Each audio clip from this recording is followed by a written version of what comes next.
I really appreciate how, like and this isn't to dismiss the life that you have, but simple, maybe it is not the right word, but like the simpleness of the life that you've cultivated. I think a lot of us are striving for that, and a lot of us are going to get there, like are taking the long way there, whereas you've been living that from the very beginning. Yeah, I'm sure living a simple life because my job is, to me, simple. It's not hard work, or not even work. Like I said, it's a hobby. Yeah, pretty much. I Am Consciously Curious, a podcast for those that are searching for meaning and fulfillment in their lives. My name is Victor Chan, and I'm on a mission to find out why people do what they do.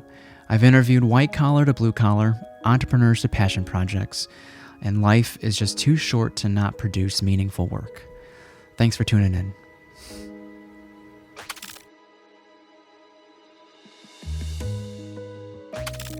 Monday, May 5th. Jez Perry. Welcome. Thank you. It's an honor. Nice to be here. Thank you. You're all over the city as well as probably the country. The country, pretty much, yeah. Usually gone about 4 or 5 months out of the year. This is our third time scheduling. Was it? Yeah. Oh, okay. Thanks to Alex. Yeah. Alex is on it. Yeah. But I can appreciate, and I don't know if it still at all feels like just play for you, but you've previously described that this doesn't feel like work to you. No, not really. Still, it's like a hobby. Yeah. Yeah. What a privilege to find something that you're better at than most and still feels like play. Yeah, I mean it's a fun thing to do. Got into it a few years ago and still enjoying it as much now as I did 55 years ago. I gotta say, every time I'm on the Kennedy, I don't as much think about the salt shed being the salt shed as much as the work that you put in on the rooftop. Mm-hmm. And it's crazy. I mean, is that something you think about every time you drive past a mural, or? Yeah, I mean, I always look at it, see, kind of admire it, Yeah. So these days, like in a typical week, is every day filled with a project per se? Every day. Every day. 7 days a week. 7 days a week. Yep. And at this point in time, are there projects that, and you have a team now, but projects that you don't feel, you feel like you have to do, or do you feel like you have the luxury to say no to certain projects? I probably do have the luxury, but we never say no to anything. I remember somehow or another we get it done. Yeah, okay. I remember you saying that when you first took over the shop in Evanston, and I mean, where did this desire to? I know it doesn't feel like work, but like this hustle mentality, but like. It's probably not hustle mentality for you because it's just play for you. That's crazy. Yeah, it's something that I love to do, and I can't wait for mornings to come to get up and start getting to work again or doing my hobby. This itch for painting or drawing, did it come at an earlier age back in Newfoundland? Yeah, I probably started drawing when I was 7 or 8, I guess. Okay. And right from the start, I loved to draw. Yeah. And pretty much day and night, that's all I did when I was inside. Where did the inspiration come from? Was it something you watched? Was it someone? So long ago I can't remember. Bob Ross? I don't know. It's just like that was probably pre Bob Ross. It's just like what? Yeah. I have no idea how I started. Nature? Yeah, I guess. Yeah. What did you end up drawing? Mostly animals, I remember, horses, dogs, cats. So just things that were around you, per se? Yeah. And, I find some of the photographs in books and that kind of stuff. Okay, yeah. Okay. Well, tell me about Newfoundland. I've never been, it's been decades since I've been to Canada. It was only for Niagara Falls. I haven't, spent the time. Probably never heard of Newfoundland at that time. Not until your episode that on the Not Real Art podcast. Yeah. And so tell me, like, describe what it was like growing up in a town of 500. 500 people. Yeah. It was a little fishing village. Okay. On the northeast coast of Newfoundland, and my father was a deep sea fisherman. Wow. And it's at that time, growing up, I usually like to do what your father is doing, and I thought I was going to be doing that, but the first time I went on a fishing boat, I got seasick, and that was pretty much the end of it. Maybe this ain't it for me. Right? Maybe this ain't it for me. Yeah, right. No, right from the beginning, it was not what I wanted to do. And, so I ended up in Chicago. Well, what did Mom do? Housewife. Oh, okay. She, took care of the house. Yeah. And what were neighbors like in a town of 500? I can imagine that it was just very neighborly. Everyone was knew each other's names and knew each other's business and knew everything. Probably your bank account too. So what was that like as far as what you would hear other people do with their lives? Like was the route always to leave Newfoundland, or did people at that time kind of stay and nurture that area? Yeah. Well, growing up, there was a lot of codfish is what they caught mostly, and there was a lot of it.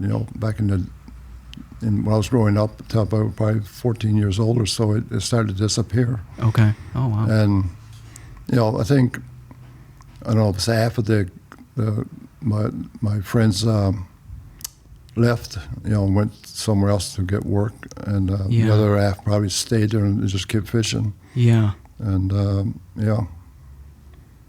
So was that in the mid to late 60s then? Yeah.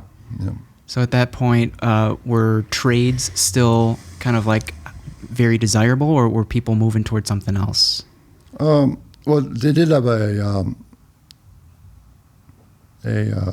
what do you call it? A place to put the fish, store it until somebody came and got it. So, okay. So a lot of people worked in a fish plant. Okay. A lot of people worked there. Yeah. And a lot of them left and just, there was a coal mine down in Labrador, they call it. Okay. And a lot of my friends went down there and went to work. Yeah. And I think most of them retired in the early 50s and came back to live again back in the little town. Sure. But there's a few of them stayed away, especially the ones that went up to Ontario. Yeah. I think they're still there, a lot of them. Huh. So, yeah.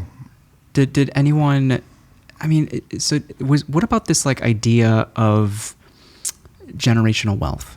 Did that ever dawn upon you at that time? Was that too early for things like that? I'm thinking like real estate, .com bubble type thing of like when people started to care about generating wealth versus what you can actually just build with your hands. I'm sorry, explain that once more. Yeah, it's interesting. It's like I think we're in the era of like trying to no longer trade time for money. Mm-hmm. And what I gather from you is kind of a pendulum swinging back the other way. This renaissance, this appreciation for manual labor, mm-hmm. A lost art. Some have described it as a lost art. Yeah. Did that ever, like in your circle back then? Was that ever a conversation of how do we generate generational wealth? Yeah, I don't think it was. Okay. Other than fishing, there was not a whole lot more to do there. Or was it just easier to support a family back then? Yeah, it was. Yeah. Yeah. So maybe that's what it was. My father would go out 3 times a day. Oh wow, that's still busy though. Bringing 3 boatloads of fish every day. Oh wow. Until it got to the point where all of a sudden it disappeared because of some say it all got caught up or dirty water, that kind of stuff. So did he retire before that point, or did he actually was his business affected? Like did he get to see or experience that hardship? They kept fishing. It probably was a little bit harder, because they didn't have the same amount of fish when they went out and caught fish. So okay, because But my father was a carpenter too. Wow. So he liked to, during the off season, I guess you call it, he would, build a house or two here and there. Build a house or two.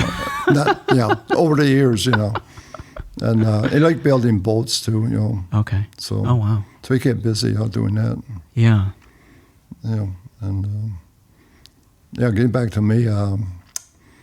Well, how was that conversation when you first struck it up with your parents of wanting to pursue art as a profession? They didn't say too much. Does that mean that they were, like, did you get the sense that they were still supportive regardless of, despite not saying too much? I mean, when I decided to leave that little town, it was like overnight.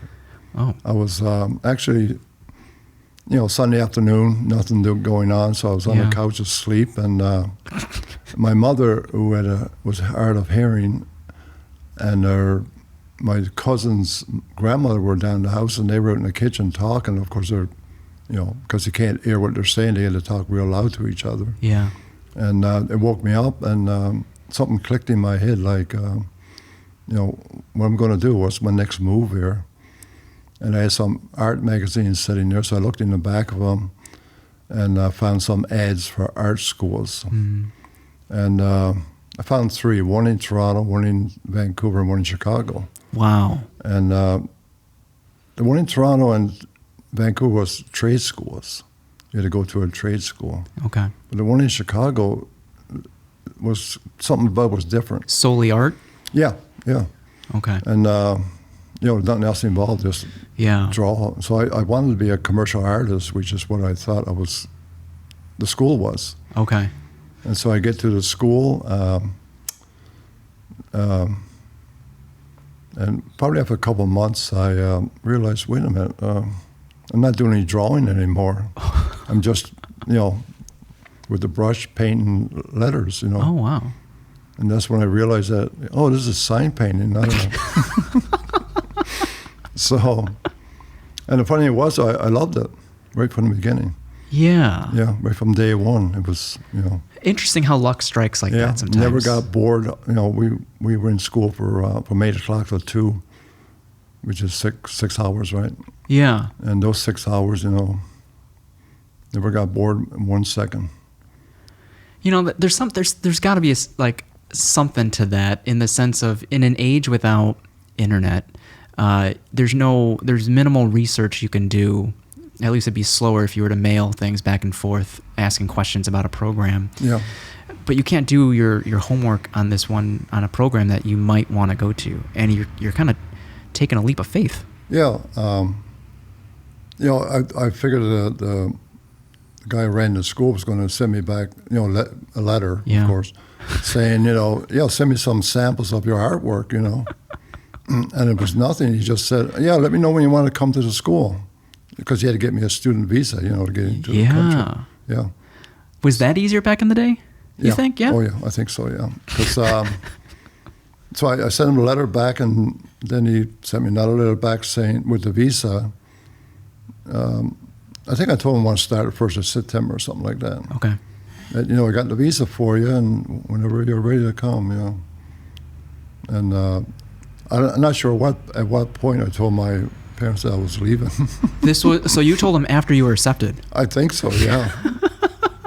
And they didn't seem too concerned. I don't know why, because I had no idea where I was going to. Yeah, that's very interesting. The only thing I knew about Chicago was the Chicago Blackhawks, because I follow hockey. That's the only thing I knew about Chicago. Yeah, and that was at age 19. Yeah. Okay.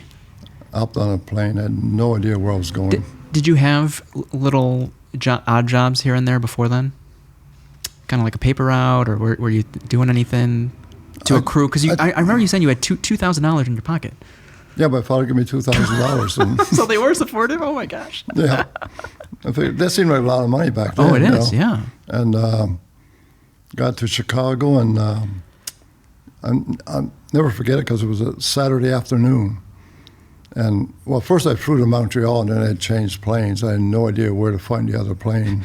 I had to ask, someone at the desk, where do I catch this flight? They showed me anyway. Yeah. So I get to Chicago, and I had no idea what to do once I got to the airport.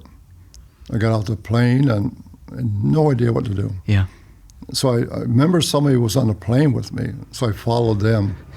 They went down the escalator, got their luggage, I got my luggage. I made sure I didn't lose track of them. Yeah. And they went out through the door and got in a cab. Yeah. I got in a cab.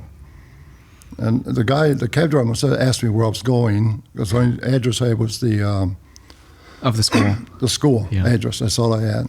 And as I pulled up to the school, I thought, wait a minute, it's Saturday afternoon, there's probably nobody here.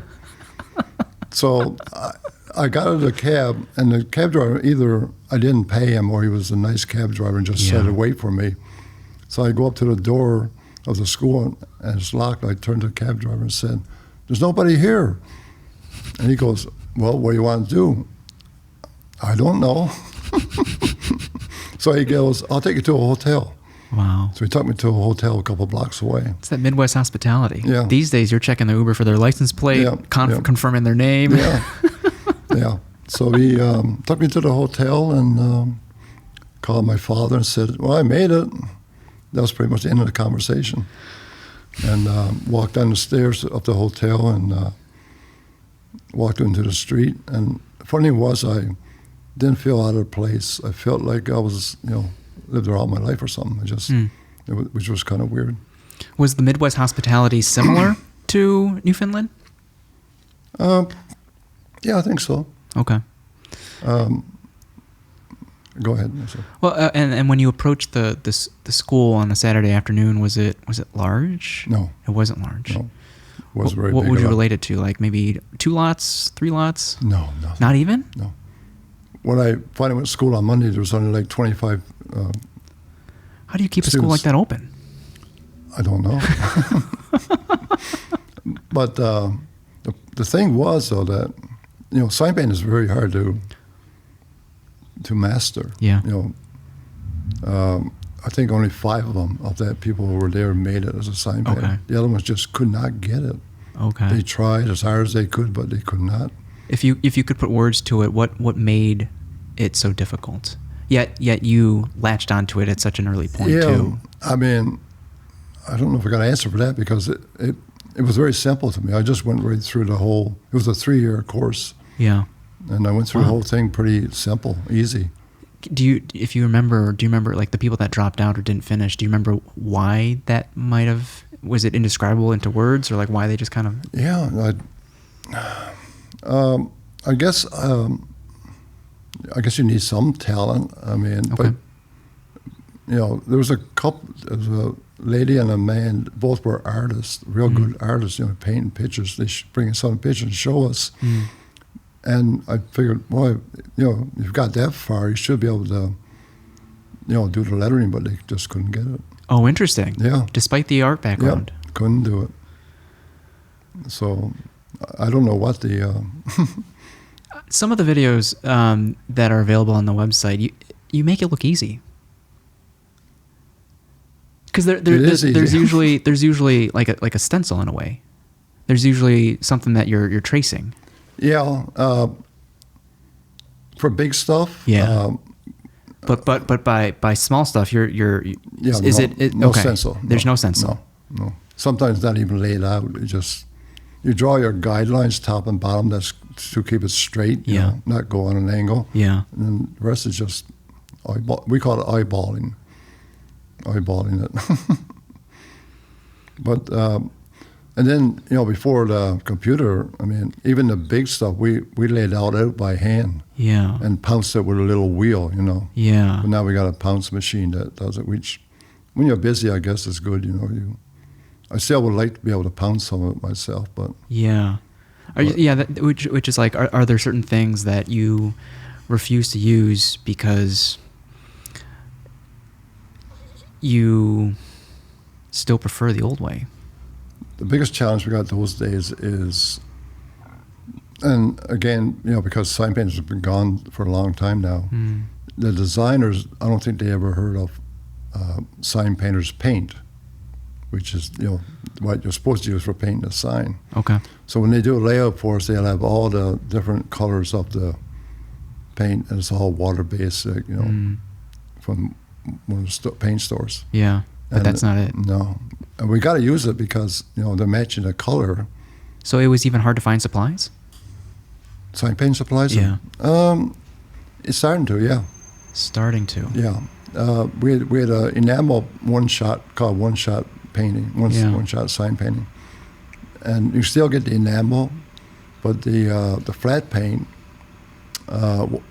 one-shot is gone almost. There's only a couple of colors you can get now, like red, blue, black, and white. Yeah.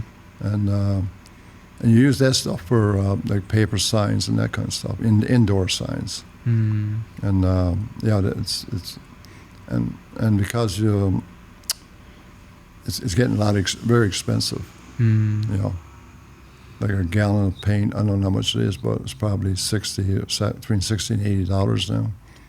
So that alongside the dying art, Yeah, there's really not a demand for it. right. And I mean, there's a few young people out there now, who's getting back into it, but I don't think it's quite the same, Mm. So I'm trying to keep it alive. Yeah, I know you've mentioned you want to potentially start a school, and is that too overwhelming? Like, do you know where you would start with that? Part of the problem is, of course, I don't want to stop painting signs, so Yeah.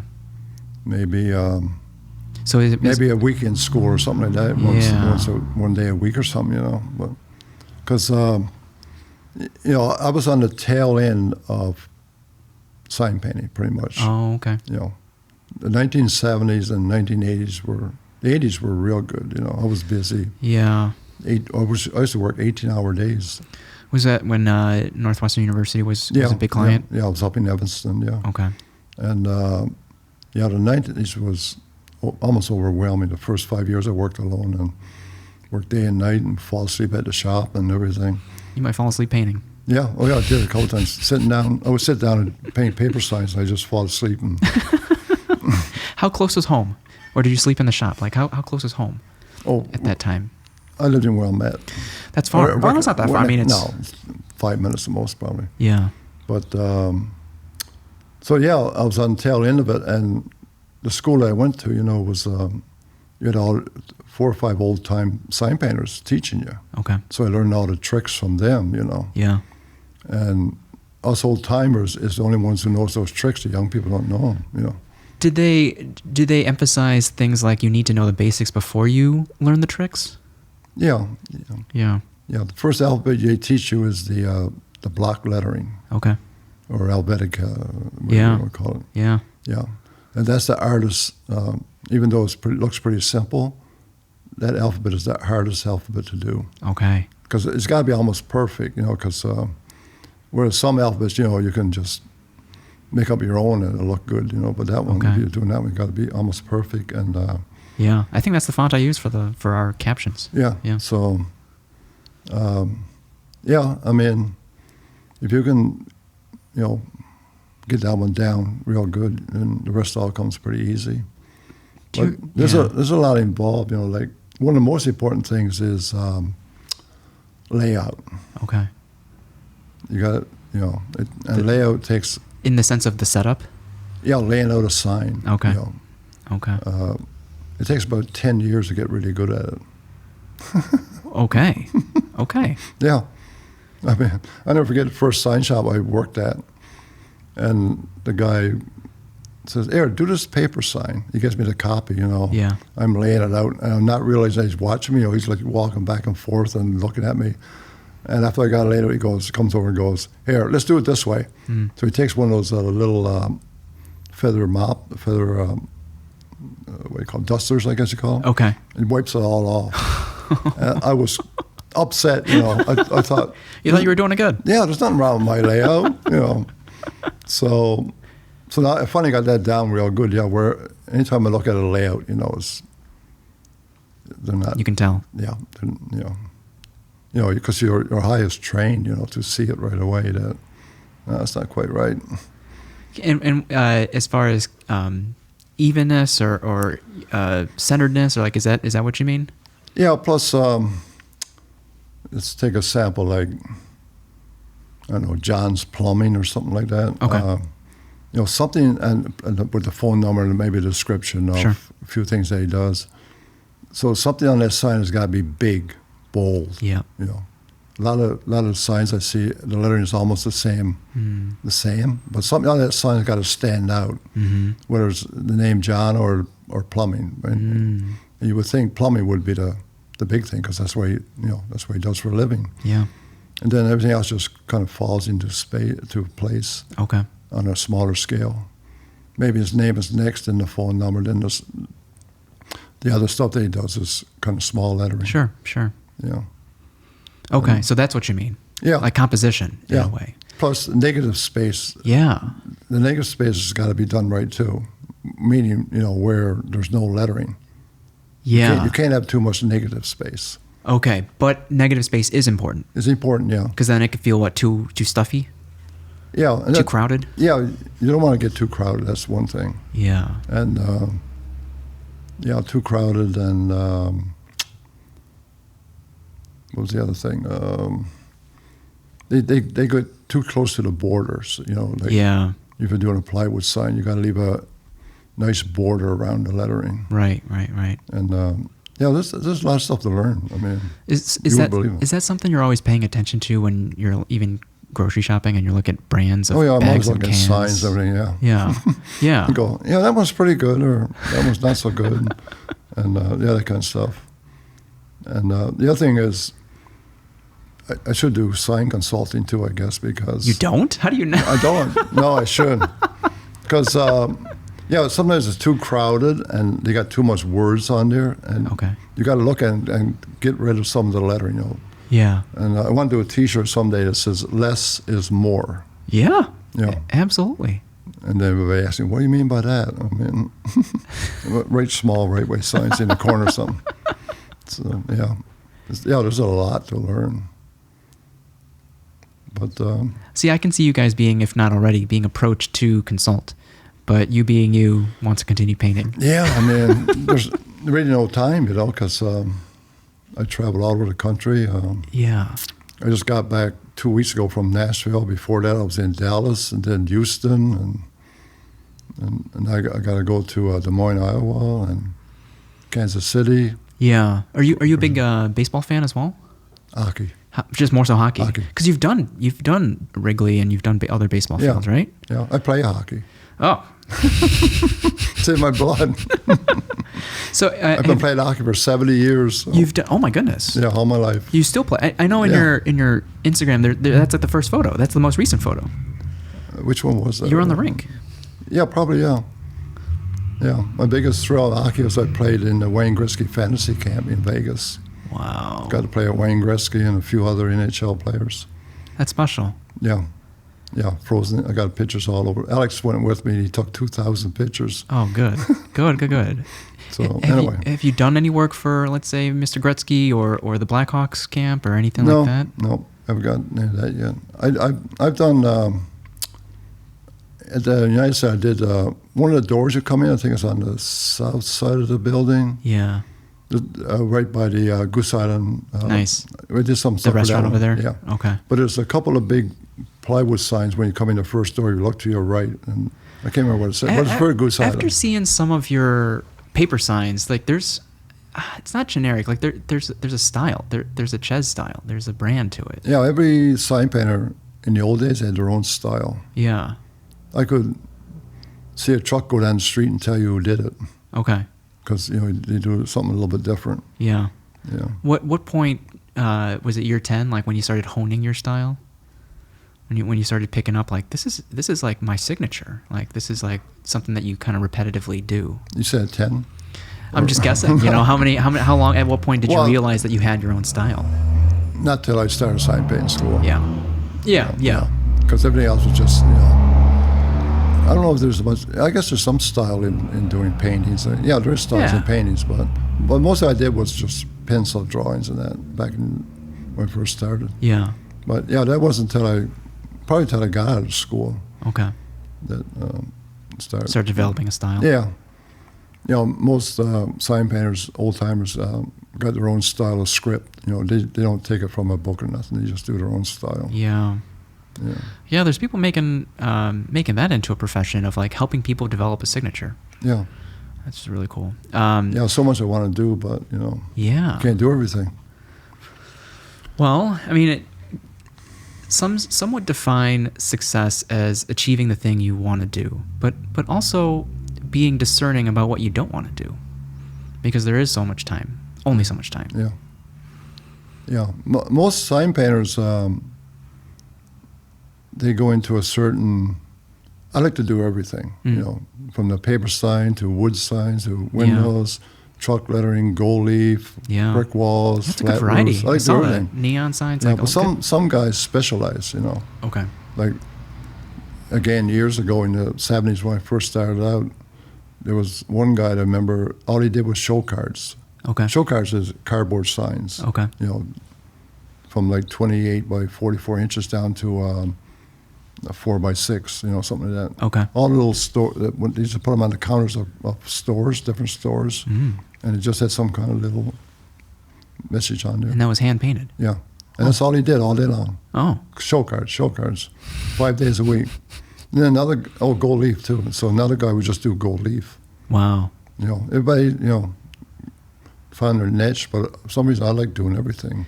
Did you pick these skills up individually separately after hand painting? The gold leaf. Yeah. The gold leaf is kind of completely different than sign painting. Okay.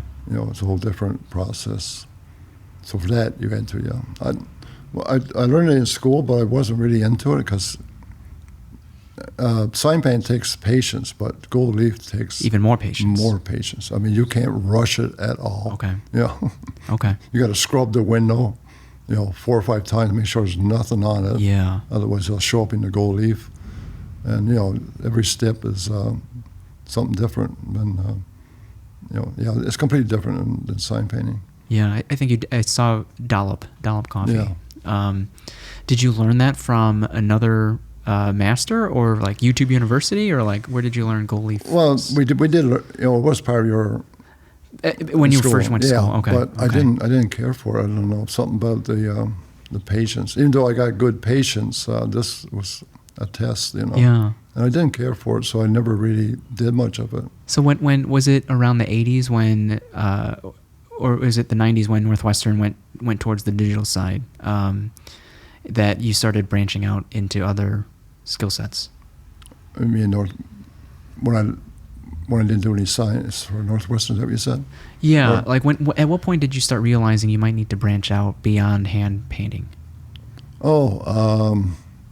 Never, because there was really nothing else to do, Yeah. Because the vinyl's got gold leaf too. Okay. It doesn't, to me, it doesn't look the same, but they could do that, So and cheaper because you just stick it on the window. Yeah, yeah. But I realized that computer science were taken over probably 1990, 91. Okay, early 90s. Yeah. My sign shop up in Evanston had a big window facing the street, and I was standing there one day staring out. I don't know why. All of a sudden I saw a truck go by that I used to have letter for years. Oh. And I had vinyl on it. Oh, no. Yeah, I'm thinking this is not good. Oh, man. So lost a lot of work to the vinyl lettering. It just went downhill pretty quick, all through the 90s. And were you still a one-man show at that point? Yeah. Actually, I mean, like I said, the 80s was, the first 5 years I worked alone, then I just realized I can't keep up with this. I'm working 18 hours a day, 7 days a week. So I found one guy, found another guy, a sign painter, found another sign painter. And, I think I had 4 or 5 sign painters working for me at one time. Wow. In the late 80s. And then all of a sudden, when the computer took over, I had to lay them all off. Yeah. And then I worked alone for somewhat, the best I could through the 90s, barely surviving because I had very little work to do. Yeah. Enough to put food on the table. That's wild. Yeah. And so the early 2000s. Well, when you were building the team, did you ever wrestle with the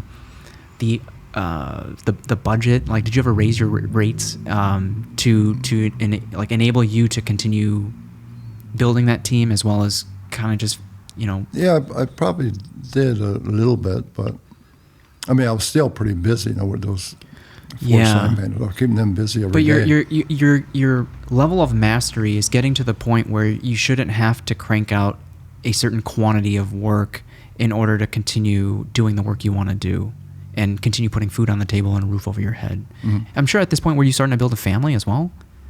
Alex was born in 85. Oh, again? Yeah. Oh, sorry. 80. Oh, that's a 5-year difference. Yeah. I was thinking of my other son. He was born in 87, but Alex was born in 1980, yeah. Okay. Just about the time when I bought the business in September, and he was born in November. Okay. So, yeah. Yeah. I mean, you have people that rely on you. Yeah. In the family as well as on the team.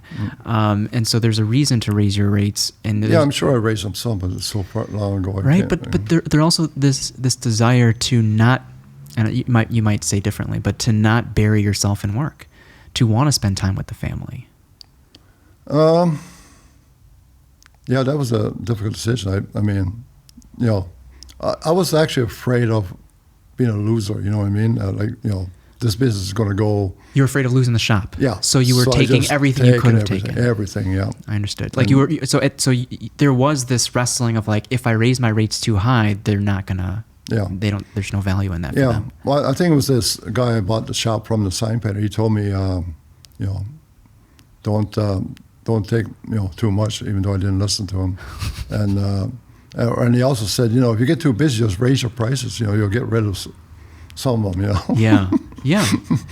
And which would have been better, but I was so afraid to do that because I was afraid, I didn't want this business to fail. Yeah. So I was just taking everything, and so it was 1990 to about 2005. It was rough. Wow, that's 10 years. And a lot of the sign painters retired, and because no sign painter wants to do, vinyl, because that's not sign painting. It's not fulfilling. No, boring, very boring. It's not what I want to do. So I got lucky with Alex that he was good at marketing right from the start. When he was 21 or so, 21. We're skipping a large chunk of Alex's life. Yeah. Did Alex spend a lot of time at the shop? He did. With you? Yeah. Summertime. How lucky are we to overlap many aspects of our life? Yeah. I would have given a little piece of wood and some brush and paint, but he wasn't interested in it. No, nothing to do with it. Yeah. He likes what he's doing now, the business part of it. I am interested. The dynamic that you had with your parents, it's like they're probably people of action rather than words. Is that something you thought of when you became a parent yourself? Is like, were you going to try to be a similar parent or a different type of parent? Probably similar. I mean, yeah. Or did you not put too much thought into it? Not too much thought into it, but okay. I figured it'd be pretty similar to what I grew up. So you were satisfied with the type of parents that your parents were? Yeah. Okay. Yeah, they were just hardworking people. Yeah. Like most Newfoundlanders, because it's a hard living. You're out on the ocean every day, and like if you got an office job, at the end of the week you're going to get your check. Yeah. But you don't know that. They don't know that. Some days it's raining. They might not get out for 2 or 3 days. Yeah. Now you miss 2 or 3 days of lost. Can't make it out. Did you always have that appreciation for how much work your dad put in? Yeah, I think so. Yeah, that's probably why I'm that way somewhat. Because he was a hard worker. And I think our generation or the generation after mine, maybe. I don't know. They're scrutinizing. I think I scrutinize my parents, and I at the same time giving them their due of how much work and sacrifice they did to immigrate here. Mm-hmm. But I think we're thinking too hard about what they did wrong rather than what they did right. Yeah.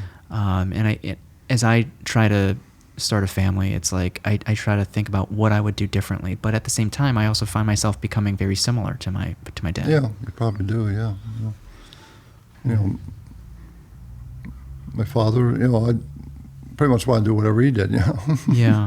But it didn't quite work out that way. So then at this point, as Alex is complementing your skill set and running the back end of the business. What's it like to get to work with your son? I don't know, on a daily basis. Yeah, it's fun. So some would say don't mix, business with family, but Yeah, it no. seems to have worked out. Yeah, I'm pretty much a simple guy. I just laid back, don't let anything bother me hardly. That's the way I am. Yeah. Simple man, pretty much. Yeah. And That in and of itself is probably a lost art, right? To just live. yeah, that's the way I am. I mean, everything is simple with me.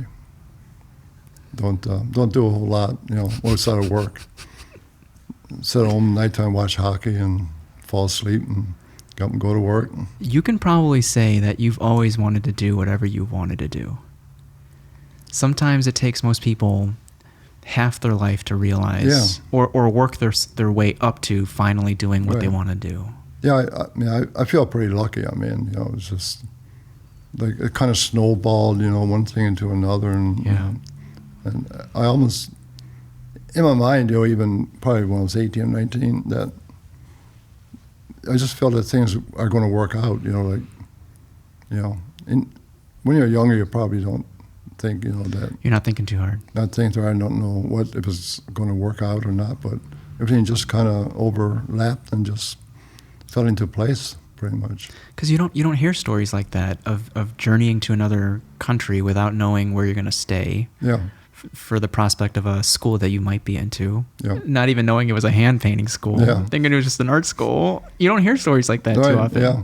Yeah. Like the students we have in this EMT school, they have the next decade of their life planned out of becoming specifically a cardiothoracic surgeon or whatever. Right, and right. this EMT program is one step along the way to that. Yeah. It's wild. Yeah. Yeah, I just feel very lucky. I mean, I tell people I never worked a day in my life. And you mean it. Yeah. Yeah. When you do what you love, you feel very lucky, 'cause Yeah. I hate to say it, but there's a lot of people who don't like their jobs, Can't wait for Friday to come. Yeah. The weekend's just another day to me. It don't mean a thing. And at the same time, I wonder how much of that is perspective. If they were just reframing their perspective with a little sense of gratitude, how much of that would ease the suffering that they might feel week to week. Yeah. Don't know. Yeah. But What do you think helped you persevere through the 90s to the early 2000s when work was rough, when work was maybe slow? don't know other than trying to, get through every day pretty much, because when you don't see a lot of work coming in, it's kind of frustrating. Yeah. And so, when I think back on it, I don't know how I got through it. Yeah. Did you consider making a transition to something else, or you just doubled down on that? And What else, did you go door to door, like business to business, like, hey, do you need any signs painted? Like, Well, I'm terrible at being at marketing. Yeah. I couldn't save my life. And at that point, was Alex in high school? In the No, he 80s? was 2021, so Yeah, so college-ish. Or did he go to college? No. No college. He did after. Eventually. So Yeah. then what I can was tell he? you that story. We want to hear. Yeah, it. I mean, because as a provider, it's like if Alex wants to go to college, how am I supposed to get him to college? Yeah. Oh yeah. There was no way he could go. Scholarship. Yeah. Alex, you gotta get this scholarship. Yeah, scholarship. Yeah. But no, he just worked with me for early 2000s, Okay. and he joined the Evanston Chamber of Commerce. And he got a few jobs from that. Oh. And in 2025, we decided to change our name of the company. 2005. Yeah, it's called Brownie Signs. Yeah. And if somebody normally called, somebody said, and you answer the phone, Brownie Signs, and they go, ooh, they just couldn't get the name, so he decided to change to Evanston Signs. Yeah. A little bit easier, I guess. And we kept at that for a while, and one of the ladies who, I'm not going to get into this too much, but one of the ladies worked for us, wanted to come on board and, be a partner with Alex. Oh. Sounds good, but we know partners don't usually work out, you know. Yeah. Yeah. So as you came on board, and they were like fighting more or less. Oh. She wanted to do it one way, you want to do it the other way. Yeah. So I think he wasn't even there for 6 months. I don't think he just quit. Oh. You know, walked out the door and left me, you know, there, and all I was doing was just vinyl, you know, picking out little letters and sticking them on wood and that. Oh, wow. Once in a while we get a sign painting job, but most of the time. So So you were willing to do the thing that you didn't want to do. I really didn't have any choice. I know, that's what I mean. Yeah, That's what I mean. What was I going to do? Just quit too, and like, okay, what do I do now? Yeah. So he got a job with the Illinois Chamber. Oh, wow. To the next level. Yeah, and he was there for from 2007 to 2011, I think, something like that. That's significant. Yeah. If you were to briefly describe that role, what does that mean? Is that assisting businesses in Illinois? Like, what does that mean? Yeah, what? Yeah, I know he used to go to Springfield a lot. Okay. To meetings and that. You know, that like kind of stuff. legislation at all, or? I don't remember what he was doing. Yeah, that's interesting. Yeah. Sounds like an important job. Yeah, it's something to do with the people, you know, helping the people somewhere or another. Okay. I'm not quite sure. I probably knew one time, but I forgot it. But, yeah, he was in charge of the Chicago office. Okay. He was like vice president. And one day he calls me, I think it was 2010, and says, "You got to get out of there." I go, "What do you mean? You got to get out of Evanston. There's no work there anymore." And there really wasn't. We, you know, in the 80s, I had big customers, you know, and they all moved to the western suburbs because I guess taxes were cheaper, whatever, something was cheaper. And so first thing we did was I left there. I did quit the place. Okay. Yeah. And I started on my own. My friend up in Evanston he said, "Oh, I got a 500 square foot area you can use, you know." So I put my little bench in there, my sign painting bench, and started to do a few things there, you know. And Who were your first clients? well, I had a couple of my old ones that were still didn't leave me. They still stay with me. Okay. Yeah, they stuck it out. I still paint their trucks and that.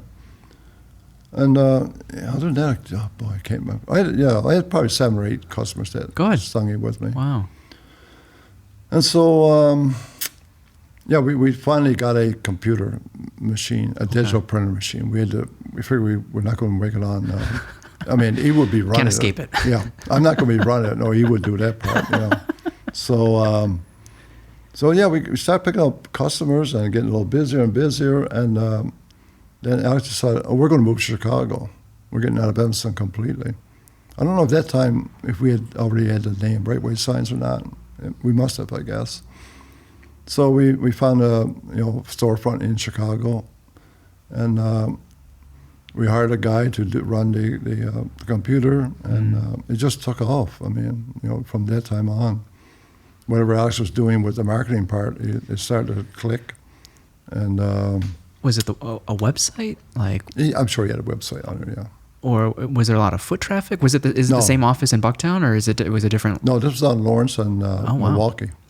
Oh, wow. That was the first place we were in. Northwest side. Yeah, it wasn't real big. It looked pretty big to us, considering, yeah, where we were at before that. So, it started taking off. I mean, then we hired a guy to install the signs for us, and I think we were there for 2 years, maybe 3. And we started with, this place is getting too small. So we moved to a place on a side street west of Damon. And that was pretty big, a lot bigger anyway. So we were there we moved there in 2015, I think. So we were at Milwaukee 3 years. We moved there in 2015. And then we were there for probably 3 or 4 years. Then we decided to move to where we're at now. And just keep getting big. Now, the place we were in was humongous now. And one side of it, we didn't hardly use it, and I keep trying to rent it out because we weren't doing anything out there. Sure. And now, with the guy that does puts together all those big, signs and that, we're running out of space again. Wow. So like fabricating, like they're making the signs? Yeah. That's amazing. Yeah. Sign paint is probably only about 20% of the business now. When we started out, it was all sign painting. And are you happy with that? Like, That's fine, yeah. Because you get to do what you're doing. Yeah, as long as I keep busy, it's fine. Yeah, I mean, wow. Yeah, it's this last thing, the fabricating has took over completely. Yeah. I mean, are you gaining a newfound appreciation for some of the other arts in the room? Yeah, yes. Yeah. Yeah. But as long as I keep busy painting signs. So I don't know how much longer I'm going to be roaming around the country painting roofs and that. Yeah. It's getting probably kind of boring because there's not a whole lot of difference between one roof and the other one. Yeah. Whereas sign painting, the small stuff, like I say, you're doing a paper sign one day. Yeah, truck there's lettering variety. Variety, yeah. Okay. Yeah. Okay. And I did about. I remember there was a QR. You did a QR code on a roof. Yeah, that was in Iowa, Des Moines, Iowa. Yeah. Wow. Yeah. That's crazy. Who's actually gonna I wonder if anyone actually. Well, the planes came right over it. The runway was right across the street. And when they came over my head, they were 50 feet above my head. That's how low they were. Like small prop planes or all types of planes? Ones, yeah, big ones too? I wonder if they had the room looking out the window. Yeah, I mean, you go over so fast, I don't know if you got a chance to catch it or not. But I did it probably about 40 Buckies. I don't even know what Buckies is. No, you mentioned on a previous. I haven't looked it up. Is it a mascot logo? Well, it's a beaver's head. Yeah. And they got big gas stations, 100 pumps. Oh, okay. 100 pumps, mostly in Texas. Okay. So I did about 40 of those that did that circle.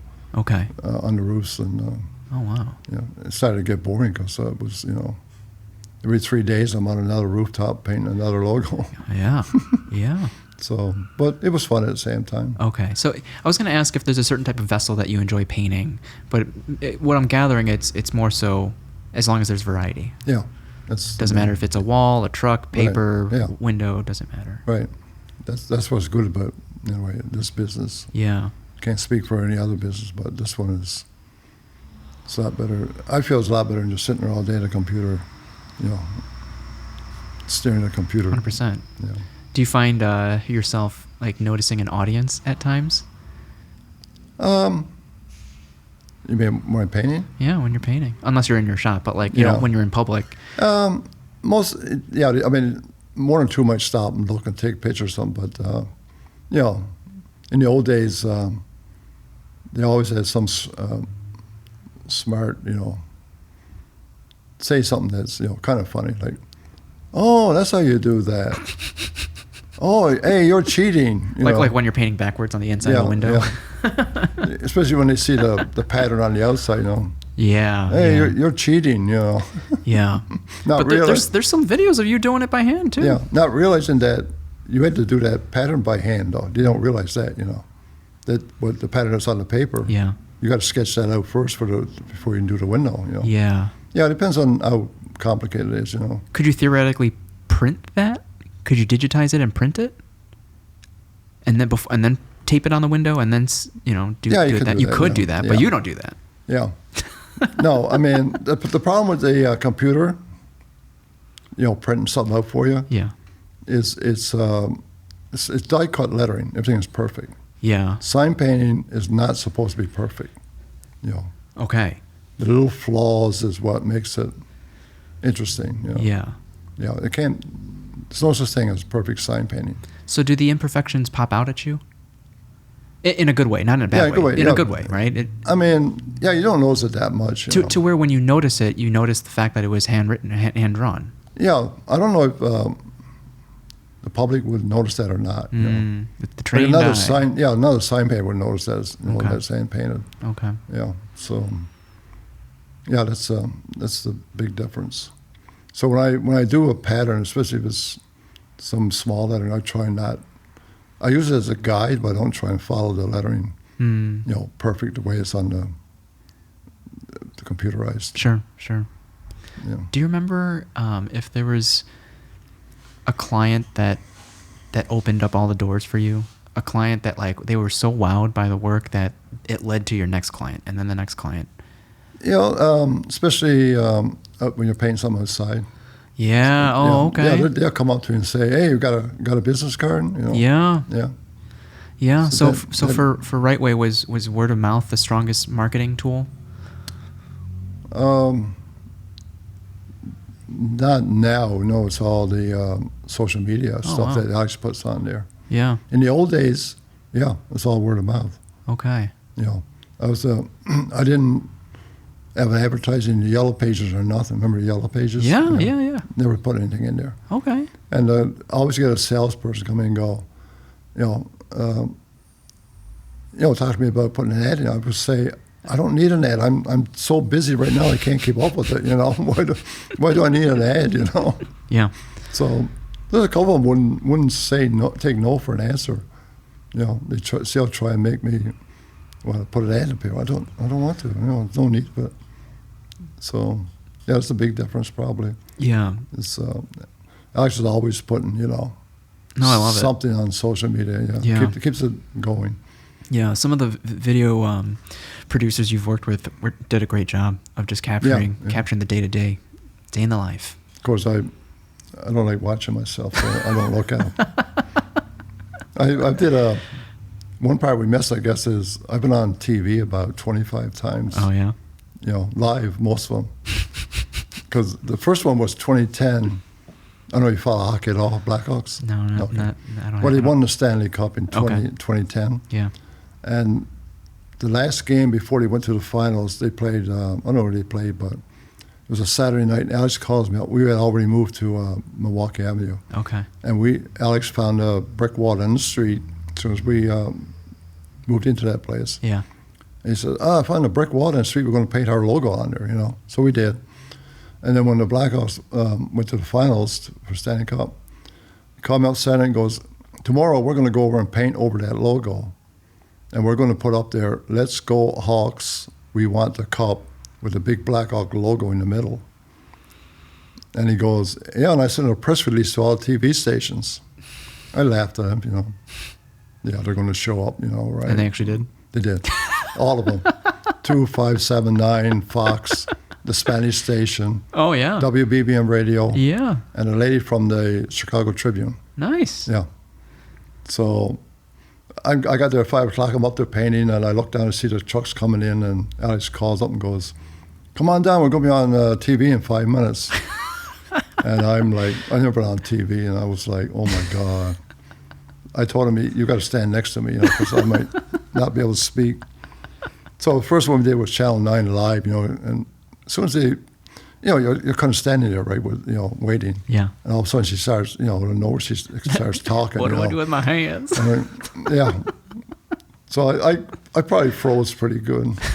Because, they ask you questions that I don't quite understand. They put it in such a way, like, I don't know what you want me to say. Say it again. Yeah. So you're on live, So anyway, got through I had to come down every probably 20 minutes and went through all the TV stations. Wow. And Channel 9 was pretty good. They would invite us down. They won the cup, and we went down.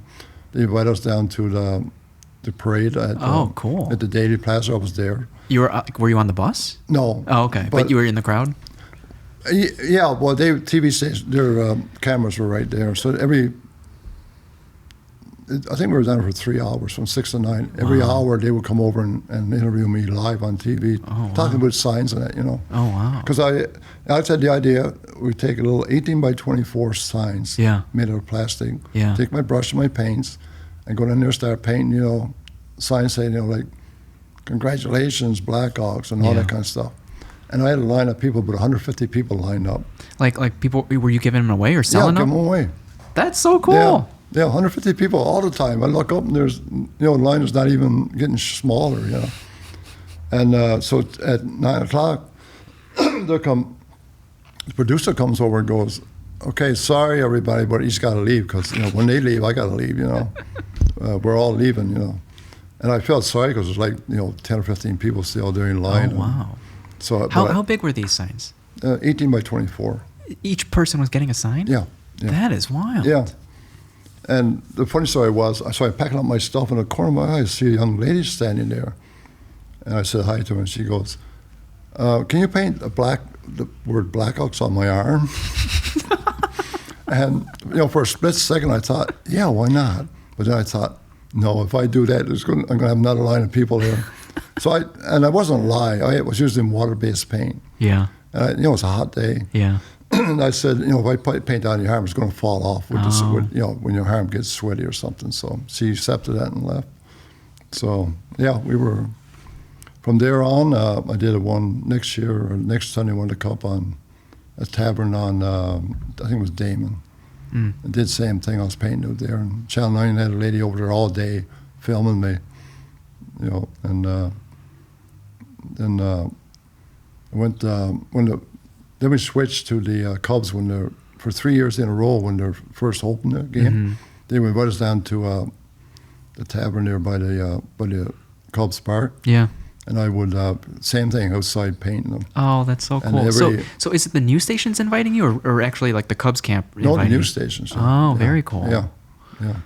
It was one of the TV stations, yeah. Every year they did that for 3 or 4 years in a row. I was doing it. Oh, wow. And so the first year they had me outside, and it was freezing cold, 5 o'clock in the morning. I'm out there trying to paint. And so next year they brought me inside to one of those little round tables that you stand by when you're drinking a beer. Yeah, yeah. And so I'm painting away and waiting to get on TV. And there was a high school girls team. I don't know if they were soccer or what they were, volleyball. Yeah. So they must have knew I was going to be on TV or something because they all got behind me up against the wall, like 10 or 15 young high school girls. And all of a sudden, they came over and I'm on TV talking, and they're in the background, screaming and everything. It looked like I had my own fan club or something. Yeah, yeah. Yeah. So, yeah, it was crazy. So the more times I got on TV, the easier it was. After a while, I said, "Alex, I don't need you anymore." Yeah, yeah. I'll do it myself. Yeah. So, yeah, that was crazy, too. But, I don't know how many videos is out there. Well, I mean, there's a lot of videos on the website and then on YouTube as well. Yeah. They're all very well done. I kind of looked at them one day, and one of them I had 34,000 views. I was like in shock. I couldn't believe that. That's got to make you happy, though. I mean, this renaissance of the work that you're doing. Yeah. There's probably more than one way to bring or keep this art alive if you were to not open a school. It's like through these videos, it's inspiring others to pursue this work, perhaps. Yeah. Well, my youngest son is a photographer. He wants to tape me. Okay. Going through the whole process of painting signs, because that's the only way, In a way, a documentary. Yeah, and try to explain to him, each step how it needs to be done, kind of the right way, Yeah, no, absolutely. Yeah. If you're not going to open a school, I might as well document, the process. I thought at least, even if I just had one person who was really, really interested in it, come in once every Saturday or something, and for a couple hours, and just, at least one person will have the whole thing down, as to how the right way, Right, right. Not so much the right way, but all the little tricks and that, Yeah. I told one of the reporters on WGN, I said, he was talking to me about certain stuff. I said, well, we're kind of like a magician. When I'm painting the sign, I'm doing tricks, all the little tricks, but you can't see it. You don't know what, you don't notice it. Yeah. So it's kind of like that's what I figured. I like that. Yeah.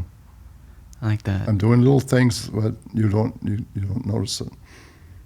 So that was what I came up with. I think about that a lot in the sense of, what do you need to understand to gain an appreciation for this art? Mm-hmm. And I wonder how often apprenticeships happen these days in any field. Yeah. This commitment, whether it's like, I speak with a lot of chefs, like this commitment to listening and learning. I think these days a lot of people want to put their own work out there sooner and sooner, and might not have the discipline to continue learning for a little bit until they gain this level of mastery. Yeah, I mean, again, because of the computer coming along. Yeah. There's a lot of people for 10 years probably never heard of sign painting, Yeah. because it wasn't done anymore, Well, I wonder if you like you can create like a branch off of the Art Institute. If like go intern with Ches. It's like why can't we do something like that? Yeah. Why can't an established program form a partnership with Right Way? And it's not just with hand painting. I'm sure all your other artists can lend a hand but create an official partnership, an internship. Yeah. So you don't have to start from scratch. You don't have to create a program or a school from scratch. Right. Right. Yeah, it's. I still would like to, open up a school, but it's going to be tough. Yeah, and I have a sense you're doing this not because you want a legacy, but more so because you don't want this art to die. Yeah. And without, the old-timers like me, you can get some of it out of sign books, but, Yeah. We all know it's nothing like having someone show you, And the other thing I appreciate is that it doesn't sound like you ever forced your kids to do this. Oh, no, never crossed my mind.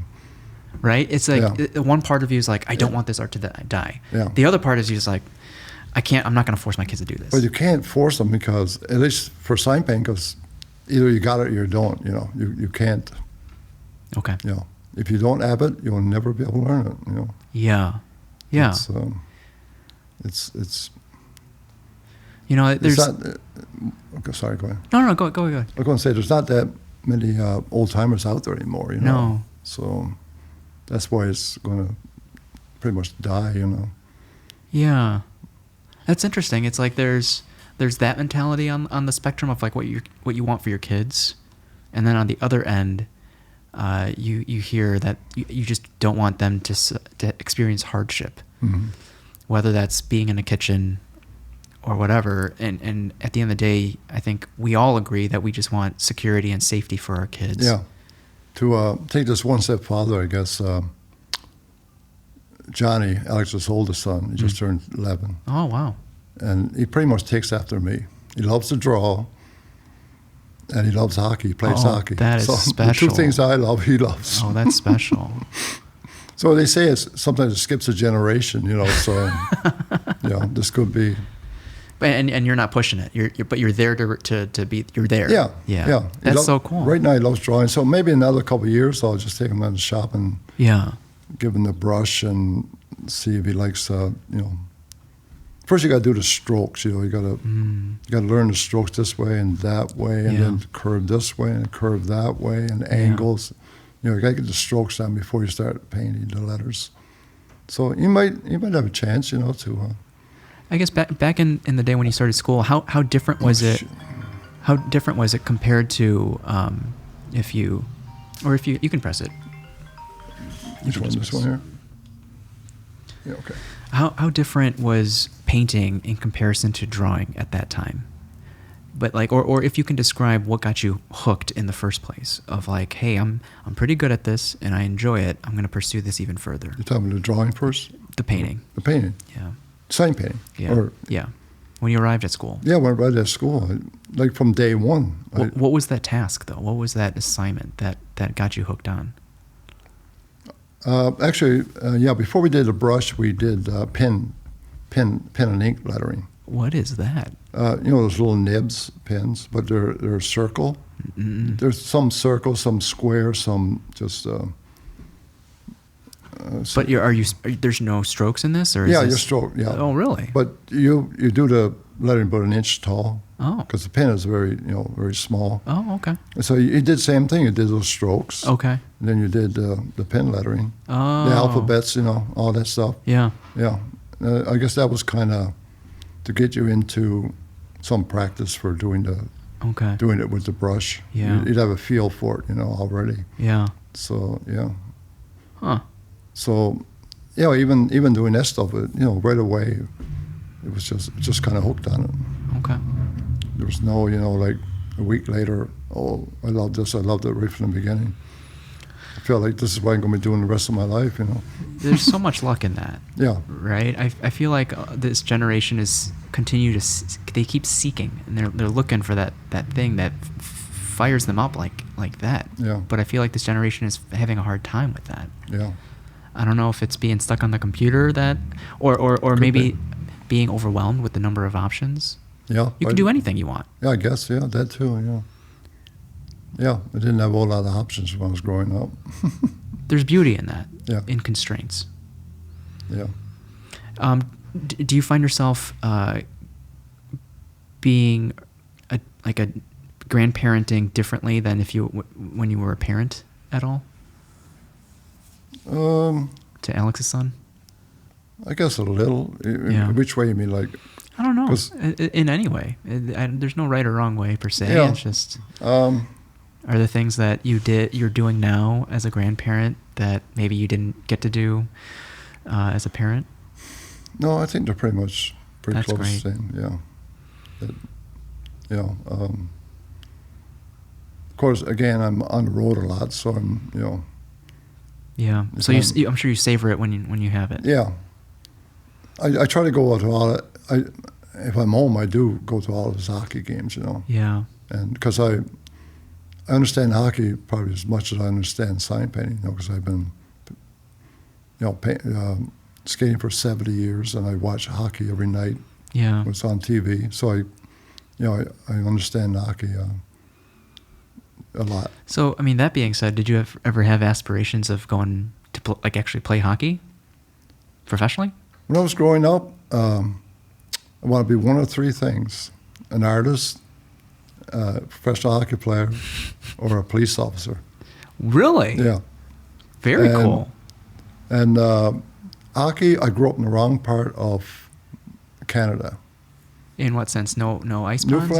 Newfoundland they never really went there and scouted. Oh, I see. But growing up in a little town of 500 people, Yeah. we didn't have any ice rinks. Okay. We had to skate on ponds. Okay. And I didn't get to skate that much during the year. I was very frustrated. Okay. But up St. John's, which is the capital of Newfoundland, they had an ice rink up there, and they had men's leagues. Oh, nice. Yeah, I had a cousin up there who was going to make the pros, but he was going to college the next year. Mm. But he unfortunately drowned in a boating accident that summer. Oh, my goodness. So I grew up pretty much in the wrong place, I had nobody to tell me, hey, you're good or you're not good, I see. you need to practice this a little more. There was no such thing as a coach. I see. Everything I learned on my own. Yeah. So, and as far as police officer goes, last week of school, the teacher comes in and goes, so in the gym we got a nurse for the ladies who wants to become a nurse, and we got they're up there, they're called a constable. Oh. They don't call them police officer, constable. Oh, wow. For any of you guys who want to become a police officer. So probably 4 or 5 of us jumped up, and we went to the gym, and myself and this other guy, he goes, you guys are out already, don't bother coming in. We wore glasses. We couldn't wear glasses back then. So your options were really slim. yeah, at least I got 1 out of 3 anyway. So yeah, those 2 went down the drain pretty quick. So yeah. When you're painting, when you're out there, or even when you're, do you drive a lot to some of these places, or do you always take a plane when you're going around the country? Like there's a lot of solo time with Ches, right? A lot of time with yourself, with your thoughts. Do you fill that time with music or podcasts or catching up on hockey? Like what do you do, if anything? I mean, if I were to guess, you do nothing. I feel like you're just immersed in the painting. Yeah. Well, I drive most places. Okay. And I had a little dog named Puck. He unfortunately died this year, March 1st. Oh. And he went everywhere with me. Oh, I love that. Yeah. He was... how big? A little Shih Tzu. Oh, nice. Okay. Yeah. And he enjoyed the trip. He would lay in the passenger seat and go see Chester again. Oh, God, I got to call him. I should have called him before he came in. Anyway. So that, it was company in a way. Yeah. A little dog there, Yeah. And he went everywhere with me, and for the most part, I drove all over the country. Okay. Once in a while, I would fly I'm not sure why I flew, but I did. I guess I need to get there pretty quick. But not Chester to the phone. But the Shih Tzu can come with you. Yeah. On the flight. He could, but he was the type that he barked at every dog. I see. And he wanted to meet them, but he would bark in such a way that we were like, ooh, that little dog's mean, you know. And in the airport, if you see dogs, he would go nuts. Yeah. He wants to meet them. And once he meets them, he's fine. Oh. Yeah, kind of wag his tail for a few minutes. Okay, I'm done. And walk away. Yeah. So, I never did take him on a plane. But, I mean, some days I'd be driving for 3 or 4 days, you know. Oh, wow. You know, if I drive to, Florida, Miami, Fort Lauderdale. And then how long does the project usually last? Depends on, how big a project it is. Wow. Some could be a week, some 3 or 4 weeks. Yeah. And my youngest son, again, we drove once to, I think we drove to California, but we left a week early. It was actually Christmas Eve. We just left on Christmas Eve. I had to finish a project down in Dallas. So we went to Dallas, then we shot across New Mexico. Wow. And I love old Western movies, so I said, I want to go to some of those old Western towns, that's kind of... Some of them are ghost towns. Yeah. We went to Tombstone, that was interesting. And then we went up through, we were in California, L.A., and Salt Lake City, and Reno, and, all over the place. There's not too many cities I haven't been in. If you want to consider the big ones and the small ones, like... towns that are like 300,000 or 400,000. I've been probably to 60 or 70 in the last 10 years. Yeah. It's crazy.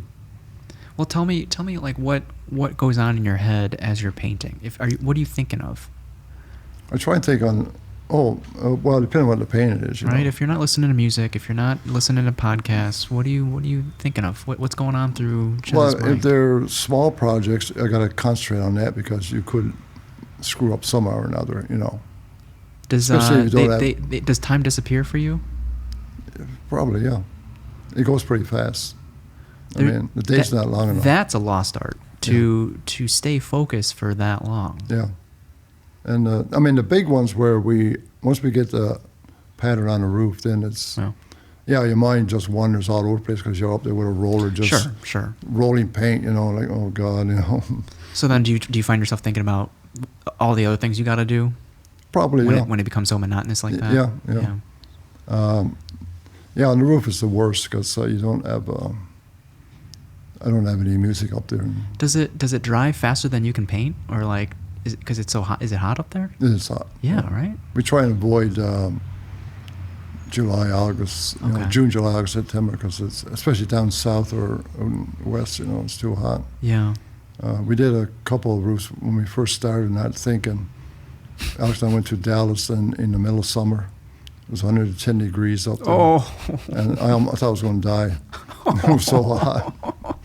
We had like 40 or 50 bottles of water and just, you drink one after another. You couldn't stop because you were sweating so bad. So when Alex goes with you, is he also painting with you? Yeah. He's kind of a jack of all trades? He's doing it? He just went the first couple of times. Oh, okay. He hasn't went since, Okay. Yeah, most of the time I'm driving all over the country by myself. Sure. Okay. Yeah, we try and find some help, in some of the cities, but I never realized how hard it was going to be trying to find somebody. Yeah. It's not easy. Yeah. I don't know, whatever reason. It's a part-time job, but at least you're making, a little extra money. Yeah. But no, nobody wants to work. It's crazy. Well, for anyone that's listening that isn't already following you, where could they find your work, whether that's social media or website? Is it always just Right Way Signs? Yeah, it always says Right Way Signs. Right Way Signs, right? I think pretty much punch in Right Way Signs and it'll pop up. Is there anything that we haven't talked about that you'd like to share or put out there? No, off the top of my head, no. I don't know.